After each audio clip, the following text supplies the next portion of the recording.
बिस्मिल्लाहिर्रहमानिर्रहीम। मैं आपको अब जनरल फार्माकोलॉजी से रिलेटेड गाइडलाइंस शेयर करूँगी। इसमें है कि इसमें हम जनरल फार्माकोलॉजी ना काफ़ी स्कैटर्ड लिखा हुआ है, तो हम इसे डिफरेंट सोर्सेस हम यूज़ करते हैं इसे करने के लिए। क्योंकि उसमें से कितने मार्क्स का प्रूफ में आएगा हमारे पास 18 मार्क्स से टोटल पेपर आएगा। और इसमें हमारे पास 2 SEQs होंगे 5 मार्क्स के, ठीक है, 2 SEQs 5 मार्क्स के, ठीक है। और हमारे पास आ जाएंगे 8 MCQs। ये हमारे पास पेपर आ जाएगा प्रूफ में इसका। और इसके लिए हम यूज़ करेंगे मिनी कैटजंग, ठीक है। मिनी कैटजंग जो कि हमारे पास मेन बुक है, ये हमें लेनी पड़ेगी, ठीक है। इसमें से ये तो मेन बुक है, ठीक है। लिपिनकोट यूज़ करेंगे और अली रज़ा नोट्स यूज़ करेंगे, ठीक है। अब मैं बताती हूँ कि कौन सी चीज़ कहाँ पर अच्छी लिखी हुई है और कैसे करनी है, और वो वहीं से आपका कवर हो जाएगा, ठीक है।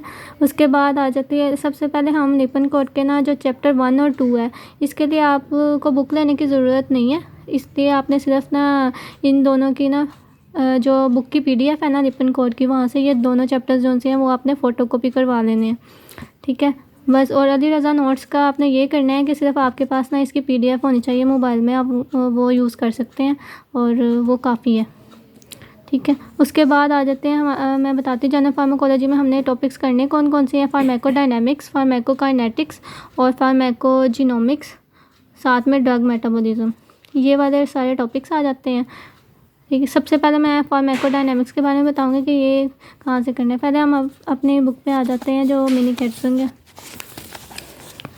ठीक है। ये फार्माकोडायनेमिक्स जो है हमारे पास चैप्टर नंबर 2 है मिनी कैटजंग का। इसमें हमने क्या क्या करना है, सबसे पहले रिसेप्टर फैक्टर्स हैं, ठीक है। और ये डोज रिस्पॉन्स कर्व्स हैं, स्पेयर रिसेप्टर्स आ जाते हैं, एगोनिस्ट आ जाते हैं और एंटागोनिस्ट भी आ जाते हैं इसमें, और सिग्नलिंग मैकेनिज्म आ जाता है, रिसेप्टर रेगुलेशन, ठीक है। फार्माकोडायनेमिक्स में होता है क्या, फार्माकोडायनेमिक्स होता है का ड्रग का एक्शन ऑन बॉडी, ठीक है। जैसे इसका ये मतलब होता है, इसमें ये सब चीज़ें हम पढ़ते हैं, ठीक है। उसके बाद आपने आ जाना है, सबसे पहले ना आपने ये टेबल कर लेना है, क्योंकि इसमें से ना सारी डेफिनेशंस बहुत इंपॉर्टेंट है। ये आपको ना वाइवा में भी पूछते हैं, वाइवा में तो लाजमी पूछ लेते हैं, तो ये सारी डेफिनेशंस आपने कर लेनी है। तो आगे जो भी लिखा होगा ना वो डेफिनेशंस तो यहाँ से कवर हो जाएंगी आपकी, ठीक हो गया। उसके बाद ये नीचे कर्व्स बनी हुई हैं, ये इनमें से ना ग्रेडेड डोज रिस्पॉन्स कर्व है और कर्व भी हैं, और ना हमारे पास 2 तरह की कर्व्स होती हैं। पहले तो हमारे पास आ जाती है ग्रेडेड डोज रिस्पॉन्स कर्व होती है एक होती है हमारे पास क्वांटल डोज रिस्पॉन्स कर्व, ठीक है। एक हमारे पास होगी ग्रेडेड डोज रिस्पॉन्स कर्व और एक होगी हमारे पास क्वांटल डोज रिस्पॉन्स कर्व, ठीक है। ये दोनों कर्व्स हैं, इनकी आपने डेफिनेशंस कर ली, कॉन्सेप्ट ले लेना है आपने इनका, और और आपको पता होना चाहिए कि ये इन कर्व्स से हमें क्या क्या चीज़ें डिराइव्ड होती हैं, क्या क्या चीज़ें पता लगती हैं, ये सब आपको पता होनी चाहिए, ठीक है।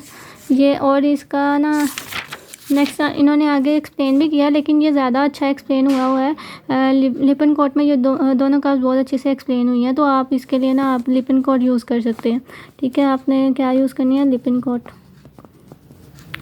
ठीक हो गया। और आपने डिफरेंस के लिए ना इन दोनों कर्व्स का डिफरेंस आपने करना है फ्रॉम अली रज़ा नोट्स, ठीक है। अली रज़ा नोट्स से आपने यूज़ कर लेने हैं, ठीक है। उसका PDF आपको मिल जाएगा और आपने वहाँ से ये इसका देख लेना है। उसके बाद हमारे पास एफिकेसी है और पोटेंसी, ठीक है। ये आप डेफिनेशन आनी चाहिए और इनका कॉन्सेप्ट आपने ना समझ लेना है, ठीक है। ये बहुत इंपॉर्टेंट है, इसका डिफरेंस भी बहुत इंपॉर्टेंट है, तो आपको ये आना चाहिए। और ये मैं नेक्स्ट वीडियो में ना एक्सप्लेन भी कर दूँगी कि ये कैसे डिफरेंट हैं एक दूसरे से। ये वाइवा में भी पूछ लेते हैं और ये आपको प्रूफ में क्वेश्चन भी आ सकता है इस तरह के, क्योंकि जो जनरल फार्म है उसमें से बहुत अजीब तरह से क्वेश्चन आते हैं, कोई भी कहीं से भी आ जाते हैं, काफ़ी डिफरेंट तरह के क्वेश्चन भी पूछ लेते हैं वो कभी कभार।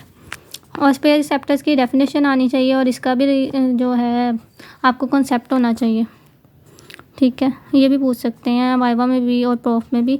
और ये एगोनिस्ट कौन से हैं, ये इनके डिफरेंट टाइप्स यहाँ पर मेंशन है। ठीक है, इसका ना आपने यहाँ से इनकी डेफिनेशंस वगैरह पढ़ लेनी है, समझ लेना है। ग्राफ, इसके लिए ग्राफ भी आना चाहिए आपको, ये एगोनिस्ट वगैरह का। ठीक है, इनके ग्राफ भी आपने करने हैं।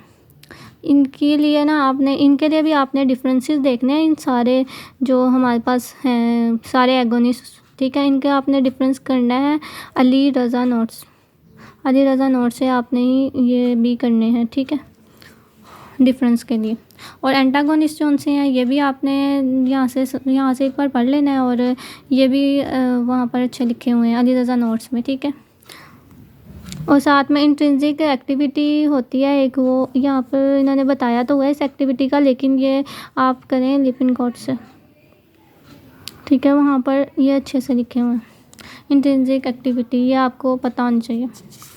ठीक है, उसके बाद नेक्स्ट पे आ जाए, हमारे पास आ जाता है थेरेप्यूटिक इंडेक्स और थेरेप्यूटिक विंडो। ये भी आपने करने हैं लिपिनकोड से। ठीक है, इसका भी आपको लिपिनकोड में अच्छा मिल जाएगा। सिग्नलिंग मैकेनिज़म्स है, ये हमारे पास 5 होते हैं। और ये यहाँ पर इन्होंने डायग्राम भी बनाई हुई है, और इसमें ना बहुत अच्छा लिखा हुआ है अली रज़ा नोट्स पे, तो ये भी आपने अली रज़ा नोट्स से ही करने हैं। ठीक है, चाहे तो आप जो अपने करवाएंगे ना फ़ोटोकॉपी, वो आप वहाँ पर ना इसे लिख सकते हैं, वहाँ पर ना आप साथ ही ये नोट्स पे जो डिफरेंस है ना वो आप वहीं पे लिख लें, ताकि आपको बार बार वो खोलने ना पड़े PDF। रिसेप्टर, इसमें ना एक क्वेश्चन है बीटा अरेस्टिन्स का, तो ये आपको ना आना चाहिए, क्योंकि ये हमारे प्रोफ में UQ आया था इसी साल। बीटा अरेस्टिन जो है वो आपने कर लेना है, ये प्रोफ का UQ है, तो ये आपने पढ़ लेना है, यहाँ से इसको समझ लेना है। और मैं नेक्स्ट वीडियो में इसको एक्सप्लेन भी कर दूँगी ये है क्या और क्या इसका काम होता है। वैसे ये टैकीफाइलैक्सिस का एक कोज़ है। ठीक है, नेक्स्ट आगे आपने करना है, इसमें से ये है डाउन रेगुलेशन अप रेगुलेशन, ये आपने करनी है। ठीक है, और ये अली रज़ा नोट्स में अच्छा लिखा हुआ है, लिपिनकोड में भी है, आप दोनों में से कहीं से भी कर सकते हैं। ठीक है, इनका कॉन्सेप्ट ही आना चाहिए और एग्जांपल कर लें। उसके अलावा है टॉलरेंस और टैकीफाइलैक्सिस, ये अली रज़ा नोट्स में ना इन दोनों का डिफरेंस है, वो आपने वहाँ से करना है। मैं इसे ना नेक्स्ट वीडियो